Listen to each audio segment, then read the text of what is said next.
Yo, what's up, guys? Welcome back to the GetMuchHigherPodcasts channel. I'm Alex Robinson. I'm Brandon Budget, and we're back together. I was gonna talk, and then you said we're back together, and not only was it weird because you almost cut me off, but it also sounded like we're dating. I'm not sure how I feel about that. We're not dating, but we're back together, and it's nice to have this big, goofy motherfucker next to me again. I was gone for a while. I went to Grand Forks, and we're coming back with a bang. We got a Revenge of the Dreamers 2 to review today. I only just recently hopped on the J. Cole train. I've always listened to Cole train. I've always been a fan of his music, but it wasn't until now that I've actually been going out of my way to today on the way to school I'm gonna listen to this one of his mixtapes, and I was pretty excited to review this actually. Yeah, me too. I mean, I've been a big J. Cole fan since pretty much day one. Pretty sure that's pretty documented, but I was late on this album, this sort of mixtape or whatever. Some artist I wasn't really too familiar with, so I wasn't gotta listen to it right now, but after listening to it, I don't want to spoil it all, but it was definitely worth listening to. Yeah, that's for sure. Yeah. And also we're coming back to the track by track, so hopefully you guys enjoyed this. This is kind of the original way we like to review things, a little different than most people. You ready? Just want to preface this, as you like to say. What this album or this mixtape is just basically a compilation CD or mixtape of different artists on Dreamville Records, which is J. Cole's record company. And it's just sort of like an intro or first look at a lot of different artists and sort of more of what to come, I guess. Yeah, absolutely. Yeah. And you ready? Yeah. Track 1. Folgers Crystals. Which, first of all, before we start talking about the music, how dope of a fucking name is that? Yeah, right. Folgers Crystals. It's like Folgers is coffee, and it's waking you up at night. And you're waking up for this album, and you're just starting up, and wake up and smell the roses. Really, dreaming for Revenge of the Dreamers and waking up is kind of the thing he meant for. Anyways, could have. So the first issue I have with this song, which I know that you don't necessarily agree with, but I didn't think that sounded like an intro. I get that it's like a classic J. Cole song, which really it was. It sounded like classic J. Cole, although nothing special. But it didn't feel like an intro. It's just something that really bothered me. To me, it really did feel like an intro because the way that what he was rapping about and his lyrics and things like that, it was more of okay, now we're getting started. You know, that kind of thing, and wake up. He kept saying wake up, Folgers Crystals, blah blah blah. It was more just prepping you. It wasn't anything there in that song that you're gonna be oh wow, that was a great song or anything like that. But it's more just prepping you for what's to come in the next few songs. I think lyrically it does sound like an intro. Actual vibe and feel of the song, not really intro me up in my opinion. Or at least there are songs in this album that I think would have fitted better. Maybe not lyrically though. Now that you mention that is true. That's a good point. Yeah. And also, did it have a? No, I thought it had a really dope beat, but apparently it did. It was a very underlying beat. It was more. This song's more based around J. Cole's voice, what he's saying, and things like that. It wasn't really anything special, like we said. It was kind of underwhelming actually for me. It's the first new J. Cole song, pure J. Cole song I've heard in a while. It wasn't anything too nice or flashy or anything like that. But it was okay. Okay, that's fair. Yeah, definitely. I think we're good on track 1. We'll go into track number 2. He's so rusty. He's looking at me you gonna intro track 1, track 2, man? I'm are we doing the odds and evens again? I guess I'll do evens. Okay. All right. What is weird, because I have slight OCD and I usually do evens. I can't have volume on an odd number. It freaks me out. Anyways, even numbers. Night Job. This is by Boss. Nas, but with a B. Ooh. And this was probably my favorite song on the album. Absolutely, this song was fucking crazy. Yeah, and this song gave me the first idea of how much potential Boss really has. And you talked about Boss previously, just on our way to school and stuff. And I was okay, I'll keep my eye out for him. But when we actually listened to this song, the first thing I picked up on was, wow, this kid has the potential. Not kid, but this rapper has the potential to be up there with today's Drakes and Kendricks. What in particular stood out to you about Boss's style? It was he has the flow and the rhyme scheme that J. Cole has in a way, but it's more aggressive. It's a different look for sure. Yeah, it's aggressive. It's slow and laid back. It should feel chill, but his voice is so aggressive. Maybe it's just because he's a big character, right? Yeah. And I don't know. He has a flow that's really uncomparable. He's got that pace where like he can slow it down and then come like bop, bop, bop, bop, bop but again, at the same time he doesn't switch it up too much. It still stays true to him and who he is. Oh, absolutely. But his pace can go up and down, and like with the way that the song goes as the beat progresses. Rhyme scheme too. His rhyme scheme is nuts. And that was the coolest thing about this is like it was a pretty simple kind of beat. It was more focused on his bars. The dope holy water line. Oh yeah.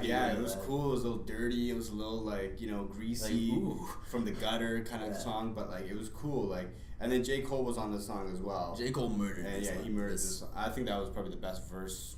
On this whole mixtape. Then after that, they kind of went back to back. Kind of, I wouldn't say it was kind of your classic back to back verse because it wasn't really fast paced. It wasn't really distinctly one rapper to the other one, but they did go back and forth a bit. And that was really good to see. Like I'm a sucker for. I almost said I'm a fucker for that. I'm a sucker for back and forth, and that really got me hard as a rock. Yeah, and like lyrically, I thought Boss brought it in. It was like a cool, I guess, introduction to Boss's style. Yeah. Like what he raps about, what his subject matter is like, what his personality is like too, like what his character overall is. And I like that. Yeah, absolutely. That. Also, I want to note that Boss just looks exactly like J. Cole but bigger. Yeah, same facial hair, same facial structure. Yeah, just darker and bigger, but exact same fucking person. Anyways, you done with that one? Yeah. Track number 3 is Backseat, featuring COLES by Ari Lennox. I would say Lennox. Ari Lennox. Ari Lennox. Yeah. And I personally thought the vocals, which I'm presuming was, never mind, it wasn't. It was Ari Lennox. Yeah, I thought the vocals were really long and drawn out and kind of boring. I fucking loved it. Really? Here's the thing though. I think the vocals were good. I think the vocals sounded nice, but they went on for too long and it got boring for me. At least like if you're gonna have like the pace didn't change at all. Really, the tempo didn't change much at all during the vocals. And I think unless you're going to switch up the beat a little bit or like switch up your pace a little bit, like I don't know, it needed more. I felt like COLES came in at the right time. For me, like I really liked her voice and I wanted to hear more. Like I told you, like when I was like, damn, this chick has like a really sexy voice. Yeah. And I really like her voice, and now I'm gonna listen to more Ari Lennox. How many people listen to artists just because they have sexy voices? Though? Well, I like her voice. Are you jerking off to this? No, I'm not jerking off to this. It's amusing to my ears. Okay, okay, fair enough. It's like she has a really smooth voice. It kind of reminds me. She's like, I don't even know if she's black, but she's. Or whatever, but she definitely sounds like at least like the urban or the R&B version of Amy Winehouse to me. Okay. You remember her? Yeah. Okay. It's sweet. I don't know. I really like her voice. I didn't mind how long it was, but I can sort of see what you see, where it was a little bit long, drawn out. But COLES came in at a good time, and I thought he had a pretty stellar performance, stellar verse on it. I would say the stars of this album, aside from obviously J. Cole, would be Boss and COLES. Yeah. Like COLES really showed. I think he showed his strong suits better later on the album, but even on this song, we definitely did get a peek at how much potential COLES really does have, and he was really strong on this song. I liked it. Yeah. Shall we move on? I think we shall. Yeah. Number 4, Caged Bird by J. Cole. J. Cole featuring Omen. Oh, I thought you were gonna miss it. No, I never miss. I never miss. Okay. I'm never slipping. Okay. It was a pretty smooth song. It's about, well, it's Caged Bird, so it's about freedom or lack thereof freedom. You know, all these things that you can be tied to, and this guy's. I'm sorry.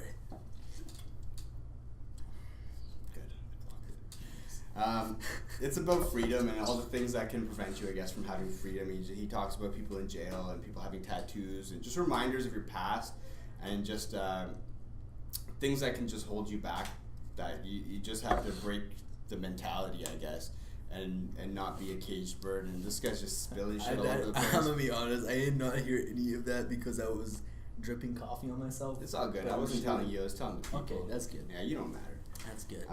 Yeah, how'd you feel about Caged Bird, though? First verse was crazy. Second verse was dope, in my opinion, at least.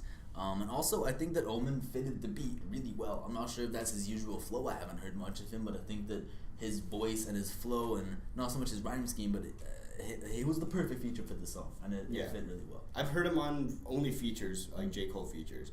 Him and J. Cole do a very good chemistry. I assume they do quite a few songs together. He was on, I think, the last album or the 2 albums ago. I can't really remember which song it was. But he's got a pretty smooth voice. Like, he's got that, like, it's very current, you know, with the type of artists that we have right now. Like, you know, who's hot right now? The Weeknd, right? Kind of reminds me a little of his style. Just like, definitely his voice. Yeah, I get that. The way he sings or raps at a sort of like slower. He sings at a fast pace or raps at a slow pace, whatever you want to look at it as. He emphasizes with the beat too. Yeah. I felt like every time we got a bump, he was emphasizing a word, and that really that caught my attention. Yeah, because you can really understand what he's saying. Not like these guys who like to mumble. No. Like Future. You're like Future. Straight up just calling him out, right? If you don't like Future, don't watch this channel. Yeah. I'll still watch the channel. Give us a thumbs up, subscribe, share us on Twitter. Ready for track number 5? Yeah, let's go to number 5. By Omen. 48 Laws featuring Donnie Trumpet. Ooh, I'm really happy I got to talk about this one first. Omen murdered this. I thought this was a crazy song for Omen. And then the beat fit him perfectly again, and everything was going so well. And I was like, okay, I'm feeling this, I'm vibing. And then we hear Donnie Trumpet in the background. And it starts to get a little louder, fades in and out, and everything just fit together so well. And I love this. Is probably like my second favorite song on the album. I like this a lot. Yeah, definitely one of my favorite songs. The beat, I really like. It was very jazzy, very trumpety. I don't know if that had anything to do with Donnie Trumpet. I've never heard him before. No, unless he's been on features that I never. Him and Chance did an album. You don't like Chance though. Him, Chance, and Vic Mensa had a song way back. It was a really good one. He is Chicago, because I heard him say that in the song. But like it was a very smooth song. Like it was like relaxing, smooth, uplifting song that like had a lot of cool jazz instruments in there that I fucking enjoyed. It wasn't a really long song, which is nice because sometimes with those like, you know, saxophones or some of those jazz instruments, artists sometimes like to like fill up the song with that. Overwhelming. But it was just the right amount. Yeah, the tempo was really good on this song. Should we move on to Housewives? I think we shall. That sounds really fucked up if you take it out of context. Should we move on to Housewives now? We're done with them ratchet hoes. Number 6, Housewives by Boss. And, first note I put on this, ugh. That was the first note I put. Mine was strong start. Ugh. Like that strong start could easily translate to an ugh also. That was my first ugh. And if you know me, I like to listen to certain songs like this, like this is a song that started off with my face like oh, like it was good. It was a nice strong start, very progressive but slowed up beat. Yeah, like just slowed down but still upbeat is what I mean there. Yeah, really good progression. And then when the violins came in, like that, I like that a lot. Like the violins really added to this beat. And then the hook. This was a really dope, catchy hook. I liked it a lot. I found that on this album, not many songs were catchy. And although songs could be vibey and you could feel them, they didn't really necessarily have the hooks that a lot of people hang on to in songs. And I really like this hook. This is a single. Like, it feels like a single, this song. Yeah, for sure. Well, I think it already is because we saw a music video of it. Yeah, and it was Boss again. And Boss is just fucking phenomenal, apparently. It, man. Yeah, he's bringing it hard. This song, what it's about is just sort of like his haters and his, like, haters throughout his come up, I guess. And just sort of like, I made it kind of bragging kind of song. But he shows so much personality in his lyrics that I'm totally okay with this being like a boast record. You know what I mean? But he shows so much personality, so much of his character that it makes it so entertaining and so cool. He's got like a cool, calm charisma about him that I kind of like. Yeah. And okay, track number 7. Yeah. Okay, track lucky number 7, Tabs by COLES featuring Boz. Not too lucky. This was a shit song. Not shit. It was definitely one of the weaker tracks on the album. Personally, I wasn't really vibing to it. Obviously, it was Boz, so it was good, and it was COLES, which are these are my 2 favorite people on the album. So realistically, I should have loved this song. And other than like a really cool 8 Mile reference near the beginning, I don't know. Boss had a much better verse than COLES did, but the song really wasn't anything special. I put meh, so. Yeah, what I have to say to that is when you first hear this song, you're gonna think like it's maybe a Future or Drake song or Drake and Future song. It just had that vibe for me. When we think something shit, we have to stop relating to Drake or Future. It's because not we literally only relate things we don't like to Drake and Future. It's not because it's... I don't not like it because it sounds like that. Yeah. But it does... That's the very, very first vibe. Before I heard even one lyric, was like, okay, this sounds like heavy 808s. This sounds like a very simple beat, kind of almost trappy, and that's what it sort of was. It wasn't their best verses, so I can see what you mean. Like, they're two best rappers on this album, I thought. Yeah. And they kind of missed the mark on this one. It seemed like they were going for too much, but it was kind of watered down to the point where like they couldn't make a dope. Like, these guys, I don't think can make a dope club record. Yeah, and I think I think it might have been. I think it might have been overly produced. I think if this song was more raw, I think it would have had a lot more potential. Perhaps if the subject matter was a little more open, it would have been better. But no, it was hit or miss, and it was definitely a miss. Yeah, I'd say it was a miss. Definitely a brag song, though it did, like, even though the lyrics were somewhat shallow, it did still show a lot of insight into the characters, which is the one thing that I like. That's true. You know, you got more Cause personality, you got more Boss's, like, unique personality as well, which is the only good thing about the song. It's definitely unique when you can have a song that doesn't have much subject matter, but still show your personality through that, like, narrow subject matter, I guess. Yeah. I'm not sure what the right term is, but you guys get it. Yeah, I get it. Yeah. Comment below if you don't get it. Number 8, Still Slummin' by Loot. Very, very chill song. It's about his start. It's sort of like a come-up story filled with like a lot of his wisdom, which is cool. And you're just going to keep sucking on that coffee and keep spilling it all over the place. Yeah, it was like a really chill, sort of like low-key type song. The sounds on it and sort of like the production on it kind of reminded me of like Outkast or Dungeon family kind of music, like Goody Mob or something like that. It was just like the way that they were coming, the way that he was coming on this album, on this song, like, and just sort of aggressive but still keeping the tone low. I like this song. I think the first verse was good. Near the end of the first verse, he slightly switched up the flow, and I think that helped keep it alive. It wasn't the progression I was really looking for in this track. Personally, I think that it lacked progression. It got a little stale for me near the end. But until it got stale, I was definitely feeling it. And the hook was cool too. It was simple, but it was vibey too, and yeah. Not a bad track. For sure. It wasn't a whole lot there to comment on though. Yeah, and it had like an acapella outro.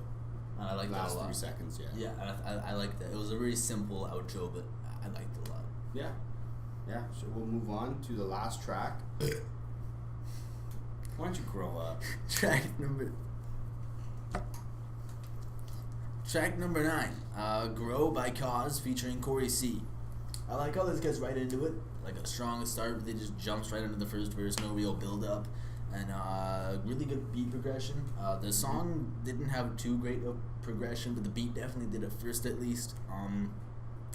Boss was crazy. Cause was a powerhouse on this. Cause definitely had the better verse over Boss this time. Their name sounds so similar. Boss isn't on this. It's Corey C. Oh yeah, I put the wrong name down because it's okay. My bad. Technology. His verse was Cause's verse was a little long, which wasn't a bad thing, but I think on a song that lacks overall progression, it's hard to, I don't know. It needed more. This song had a lot of potential. The only thing I would really give this song was that it actually felt like an outro.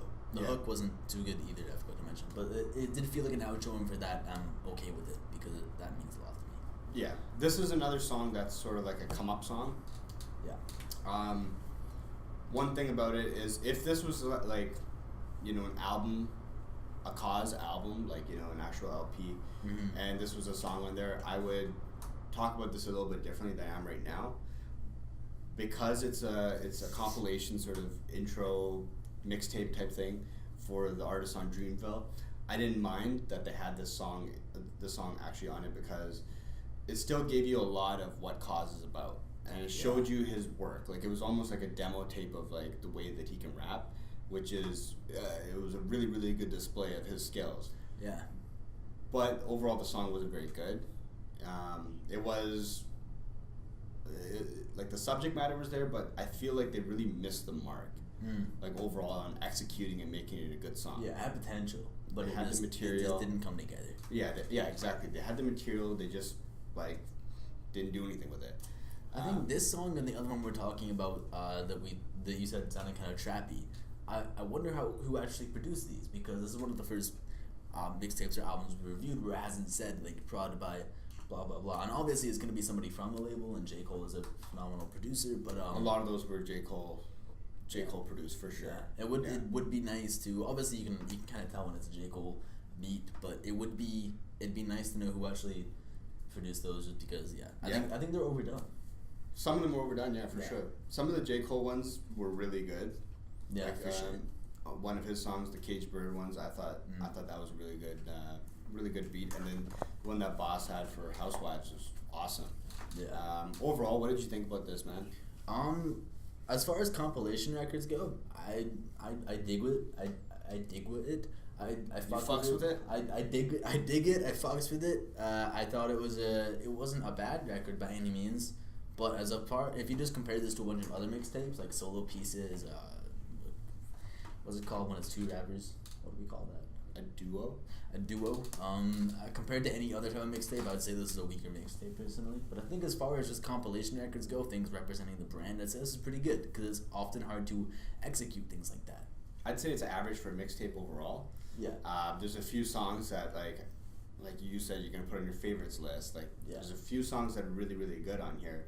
I guess those two Boss songs that were on this are probably the best songs out of Dreamville. Maybe, I don't know, dare I say ever? Like out of Dreamville? Like J. Cole's got one album on Dreamville, and I don't know. One of those, at least Housewives might be like one of the best songs ever, at least. Yeah. In my estimation. Yeah. I was listening to Dreamville 1 on the way to school today. Revenge of the Dreamers 1 on the way to school today. And I gotta say there were only 2 or 3 songs that really stood out to me. Yeah, even right. On this one, Housewives might be one of the better songs. Yeah. Period on Dreamville. Yeah, right. I see that. And J. Cole's verse on the other one, it might have been one of the best verses. So like, there's some bright spots in here. Is what I'm trying to say, and there's a bunch of like meh spots, like hit or miss. More meh. There's hit or miss. Yeah. This was hit or meh. Yeah, hit or meh. Or meh. There was more meh than hit. There was definitely more mad than ugh. Yeah, exactly.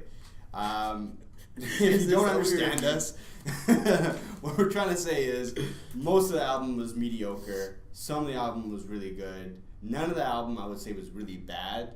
Yeah. So for that, I would say it's still a really good mixtape. It's a good listen. I'm not going to listen to this mixtape ever again, top to bottom.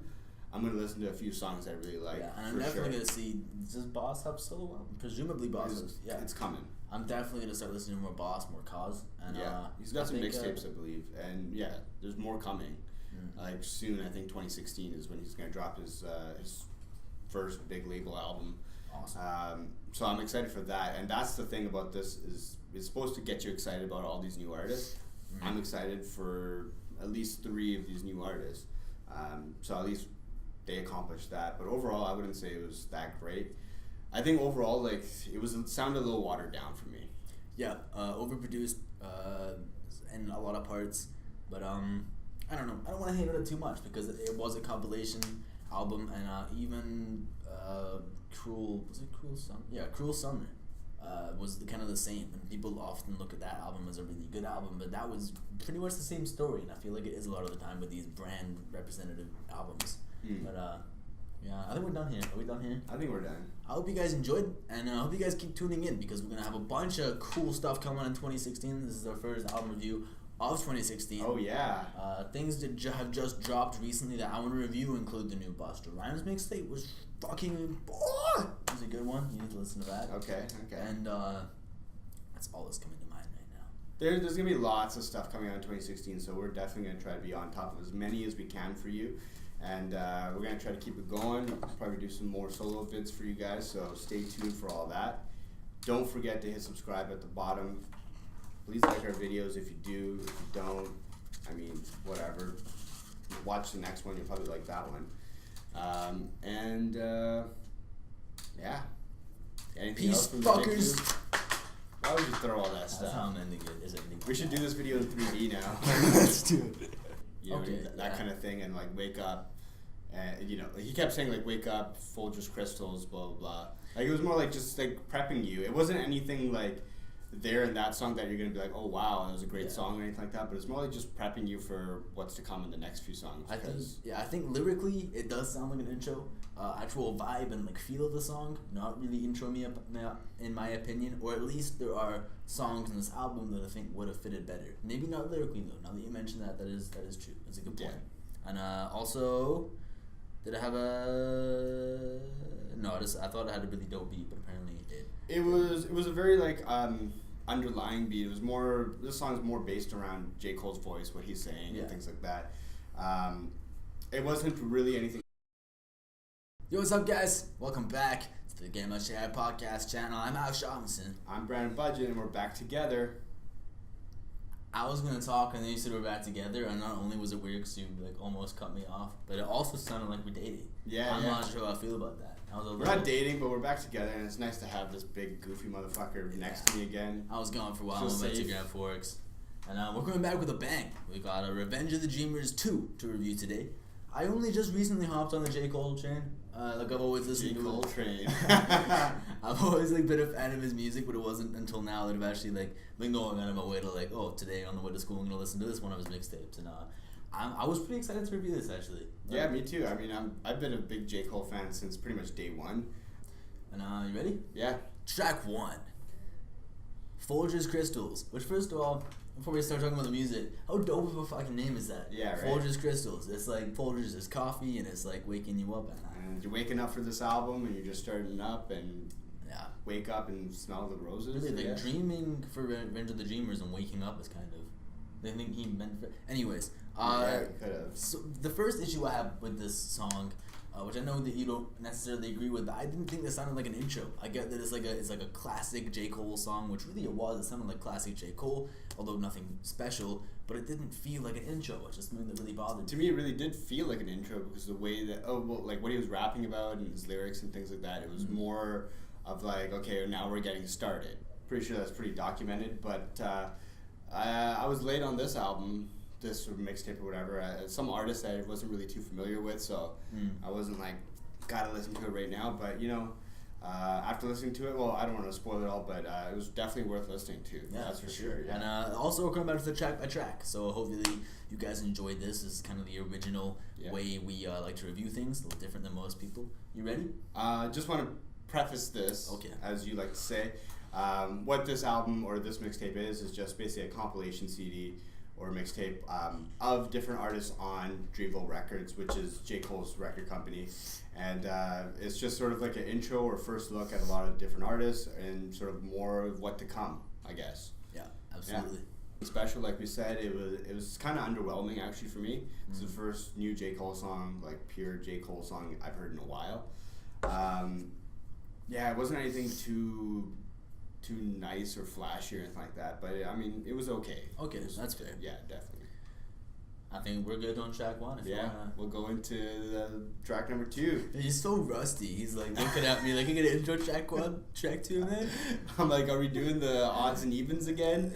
I guess I'll do evens. Okay. All right. What is weird, because I have like slight OCD and I usually do evens. Like I can't have volume on an odd number. It freaks me out. Anyways, even numbers. Night Job. This is by Boss. Nas, but with a B. Ooh. And this was probably my favorite song on the album.